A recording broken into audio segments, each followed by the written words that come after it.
இயேசு கிறிஸ்து தேவனுடைய ராஜ்யத்தின் ரகசியங்களை ஏன் சீஷர்களுக்கு மாத்திரம் அதை அறிவித்தார்?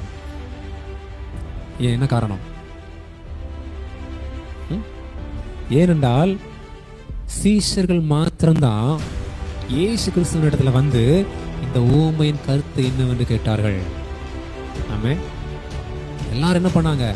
தேவனுடைய வார்த்தையை கேட்கும்படி வந்தாங்க. ஆனால் அந்த வார்த்தையினுடைய கருத்தை, அந்த வார்த்தையில் இருக்கிற சத்தியத்தை, அந்த வார்த்தையை குறித்ததன் அறிவை அடையும்படியாக சீஷர்கள் மாத்திரம்தான் இயேசு கிறிஸ்து வந்து கேட்கிறாங்க. அதனால ஆண்டவர் சொல்றாரு, தேவனுடைய ராஜ்யத்தின் ரகசியங்களை அறியும்படி உங்களுக்கு அருளப்பட்டிருக்கிறது. நீங்க கேட்டபடினால, நீங்கள் வாஞ்சித்தபடினால, நீங்கள் விருப்பப்பட்டபடினால இந்த தேவனுடைய ராஜ்யத்தின் ரகசியங்களை அறியும்படி உங்களுக்கு அருளப்பட்டிருக்கிறது.